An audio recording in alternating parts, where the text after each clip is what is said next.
Shalom Bapak Ibu Saudara yang dikasihi Tuhan. Seri pengajaran hari ini berjudul Hidup untuk Kepentingan Tuhan.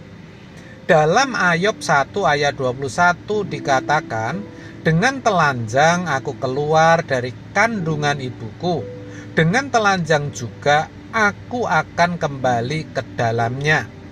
Tuhan yang memberi, Tuhan yang mengambil. Terpujilah nama Tuhan. Saudara, ini merupakan peringatan bagi setiap kita.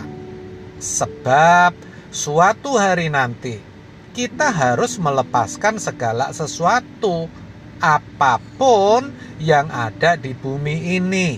Semua harta, semua pencapaian yang kita telah susah payah gumuli sejak muda, apakah itu gelar, pangkat, kedudukan, dan lain sebagainya harus kita lepaskan, harus kita tinggalkan. Bahkan kita tidak berkuasa mempertahankan tubuh kita sendiri, apalagi tubuh anggota keluarga kita atau orang-orang di sekitar kita. Tidak ada yang kita bisa pertahankan.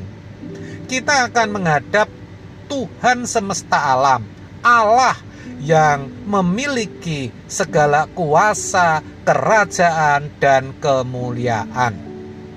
Oleh karena itu, mulai sekarang kita harus berani belajar untuk meletakkan seluruh kepentingan kita pribadi, lalu memandang Tuhan dan bertanya, Tuhan, apa yang Engkau kehendaki untuk aku lakukan? Kita harus menyadari bahwa ketika kita dilahirkan di bumi ini, ada rencana dan kepentingan Allah yang harus kita selesaikan.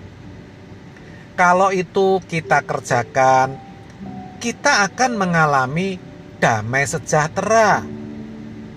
Ini kebenaran, saudara. Sayangnya, manusia telah sesat dan memilih jalannya sendiri, sehingga hampir semua orang hidup hanya untuk kepentingan diri sendiri. Sekalipun sudah menjadi aktivis atau pendeta yang aktif dalam kegiatan pelayanan gereja atau pelayanan pekerjaan Tuhan, cara berpikirnya juga masih salah, yaitu hidup untuk kepentingan dirinya. Ada loh hamba Tuhan yang menjadikan gereja dan pelayanannya sebagai sarana untuk memperoleh keuntungan pribadi. Ibadah yang seharusnya menjadi sarana untuk mengajar, mendidik jemaat agar mengalami perubahan sampai menjadi umat yang layak, menjadi anggota keluarga kerajaan Allah, malah berubah menjadi seremonial, liturgi yang membentuk cara hidup seperti orang dunia, bukannya cara hidup sebagai anak-anak Allah. Ini kan ironi. Jemaat tidak diarahkan untuk hidup di dalam kekudusan, untuk memikirkan langit baru, bumi baru, dan untuk bertanggung jawab, memaksimalkan potensi agar bisa hidup bagi kepentingan Allah saja. Lebih ironi lagi, ada gereja yang dijadikan tempat untuk mencari nafkah, untuk menjual Tuhan dengan khotbah atau seminar dan berbagai kegiatan gerejawi lainnya. Faktanya begitu, tapi tentu tidak semua rohaniwan, tidak semua pendeta seperti itu. Maka saya katakan ada. Tetapi kalau mau jujur, kenyataannya memang ada. Hal itu terjadi karena pelayanan dijadikan sarana untuk mencari kepentingan sendiri.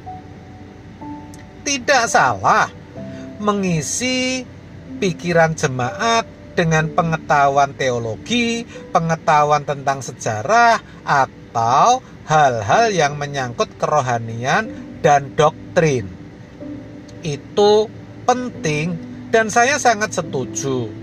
Tetapi tujuannya harus ada dan jelas mengapa kita melakukan pelayanan itu.